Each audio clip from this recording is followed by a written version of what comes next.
San Antonio. Yeah, I did notice that. I mean, I did like both of them. The only thing that threw me off with the first one was that rate, but I understand that that one was that was a different rate. So once all that gets caught back up, then we should be back at that 6.25 or whatever that rate was there on that one. Yeah, we're at the default interest rate, correct? Yeah. So with the I guess with the one that has I think it was Montana. That's the one that has Yeah. that was showing that rate. So I guess with that one, like, what are you looking to get for Montana, or what was your, kind of bottom line that you were We have thinking? it on market right now for 300,000. Okay, I didn't So see that. we had an appraisal at one point. At one point, appraisals are trash now, but we had an appraisal at one point at 319 Mm-hmm. when we first remodeled it, put it out. Uh, we couldn't sell it. Couldn't sell it. We've leased it for the last year and a half. Tenant moved out last month. We put it back on market when he moved out. Market's still not where it needs to be, so we just relisted it for lease again at 1,600. Okay, 1,600. Yeah. Gotcha. I guess if you were like, are you? I guess if you were to keep it and have it leased out, like, what's gonna happen then? Like, or do you still need to sell it even if you put a tenant in place to catch up the arrears and that stuff? Yeah, I mean, we want to we're lightening our load with respect to rentals and inventory. Um, we had a ton of inventory, that was that went upside down on us, Mm-hmm. and so because of that, liquidity is more important than anything for us right now. Okay, gotcha. Um, So creating liquidity events in any way we can is something that's essential and vital to the business right now. okay. Yeah, I mean, I think with Montana, like, I could potentially, come in and catch up those arrears. I mean, I don't know if I would necessarily be able to come in with like 50 down per se, but I'm not saying that, I'd be able to get you your full purchase price. It would probably just be if you'd be willing to take, some I smaller. think Montana is just like a month in arrears. Uh, yeah, well, it says amount due 7,138. So, and it says the regular monthly is 1,600. So, I mean, 3 months or so, something like that. Um, but either way, I'm saying if I come in, catch those up, let's say, and still get you your, 300,000, I guess that you're looking to get, then, um, would you be willing to, I guess, accept a smaller down payment than that 50,000 and take payments over time?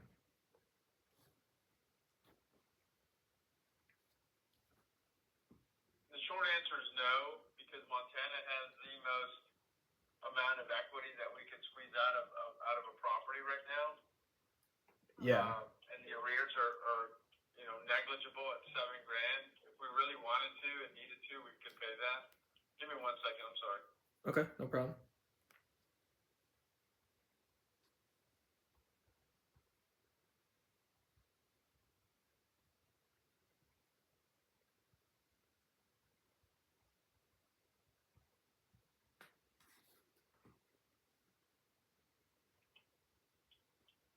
So you see what I'm saying? I mean, Yeah. let's just take a hypothetical. I mean, if I were to get $30,000, $40,000, I'd pay the arrears and I'd keep 20 or 30, which is vital to the business right now.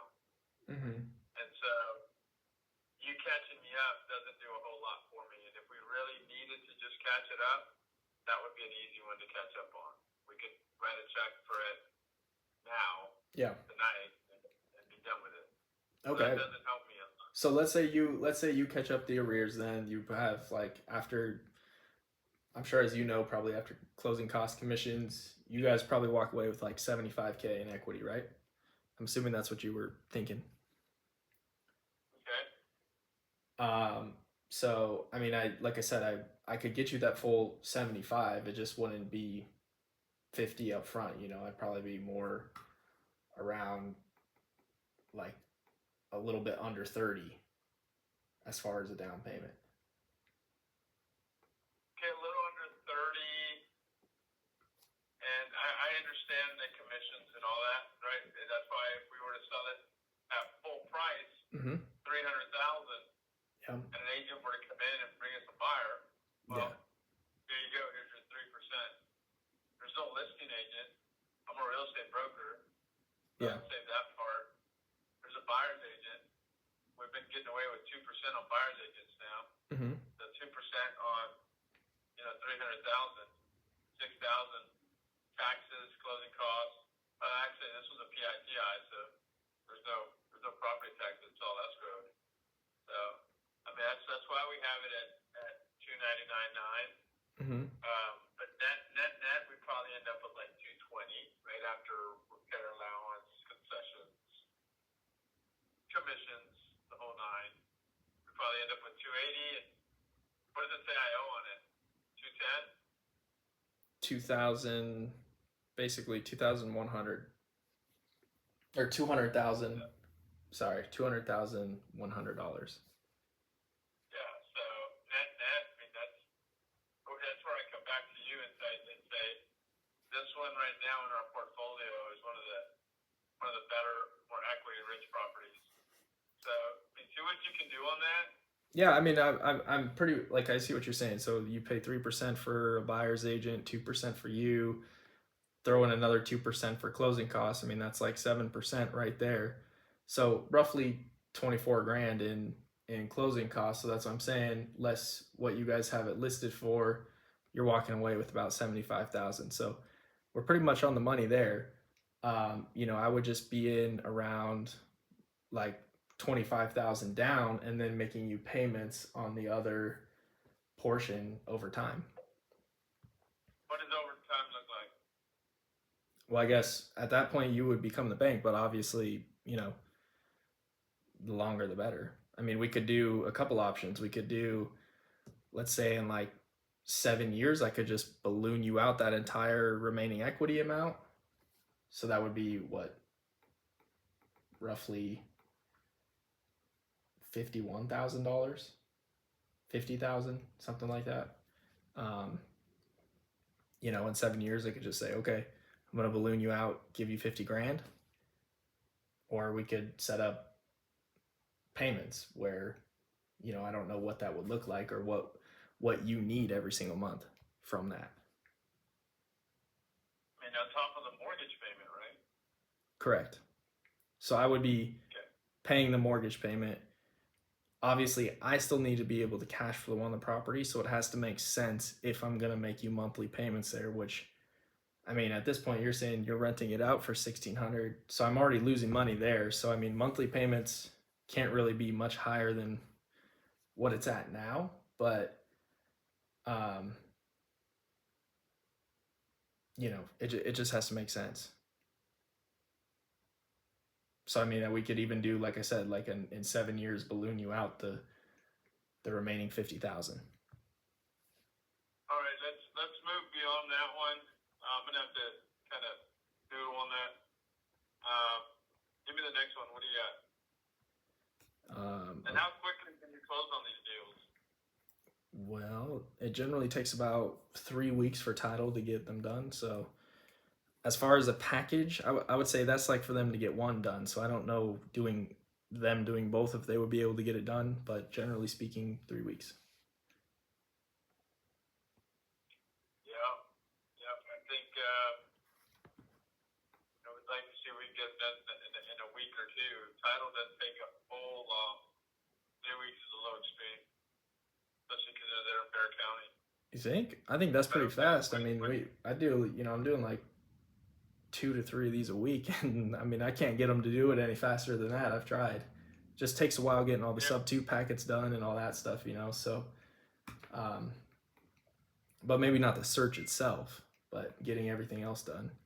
But as far as the other one, I guess for the duplex, I didn't see that one was listed. Did you guys have that one listed too? I don't think we have it listed. Okay. And I guess what were you looking to get for the duplex then? I think we listed it last at 400,000 and then came all the way down to 350 and pulled it. We just sold another duplex in the area. This is that one at 340 and it closed at 325. So I've got a good comp. Yeah. Okay. So I guess you're saying 350 is what you're looking. Somewhere in that area of 325 to 350. Yeah. And obviously the better the down payment, the more I'd be amenable to. Yeah. Lower. Same thing with Montana, man. The better the down payment, the more amenable I'll be to working with the purchase price. Yeah, of course. And I mean, really, at the end of the day, the purchase price isn't important to me. I mean, I'll pay the 350. It's just, I need to have terms at that point. So, that's not an issue for me. I don't mind even if it's a little over, that, as long as the terms are good. But this one, I mean, the only way I could see putting any money in your pocket for this one, like for me, is if we were to do some sort of like partial claim or, is it what type of loan is this one? Is this just a conventional loan? It's a PITI, yeah. What do you mean? Principal, interest, taxes, insurance, well, all escrow. Yeah, that's that. Well, like, you can get a VA loan, you can get an FHA, you can get. No, it's none of those. We buy these through our LLC, so they're commercial loans. Okay. But they're a little bit more reasonable than say like a hard money loan. You know what I mean? Of course, yeah. Okay, so with this one, I mean, the only way that I could potentially see making something happen is, like I said, if we were able to get like a partial claim done where we could throw those arrears on the back end. Like, that's the only way I could see putting money in your pocket. Otherwise, on this one, like, it just doesn't make sense for me to, come in and give you an extra, 20 grand on top of what I would have to catch up. Does that make sense? I mean, what about just catching it up and then, that's almost as important as not to lose it. Yeah, I mean, I could come in and just catch it up, but you would essentially just be walking away from this one because there's really not any equity even at, 350 with 350 purchase price and me catching those up type of thing. Like, I think you still owe. I think we owe like what, 255. 270, 255. Yeah. Yeah. So catching it up, there's still some equity in there. Okay, so the 350. Sorry, I'm just trying to run quick numbers while I have you on the phone. 868.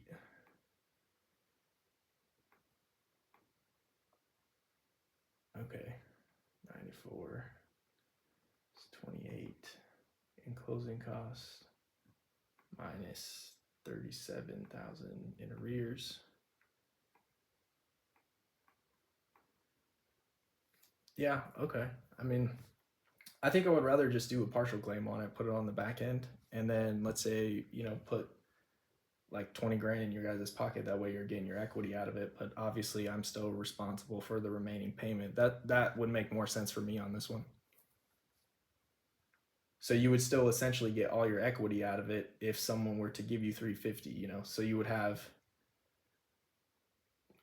28,000 in closing costs, agent commissions, closing costs on this one, plus your arrears, and then less your equity. You guys would be walking away with like 28 grand. So I could put that in your pocket.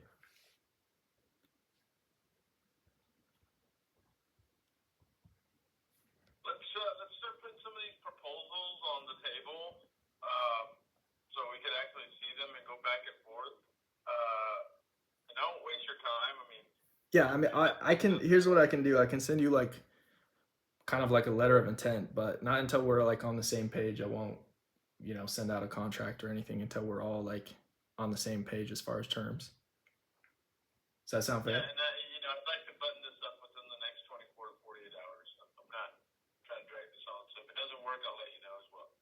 right now, I mean, at least the dialogue seems positive, and Yeah. I need to do something with these properties. So yeah, send me what you got. It could be a simple email. It doesn't have to be a letter of intent, unless you have some simple template that you use. You're fine, but I'll do a simple email with 1824 Montana terms, 103 St. Martin terms, Mm-hmm. and then I'll tell you down payment, balloon, that sort of stuff. So Okay.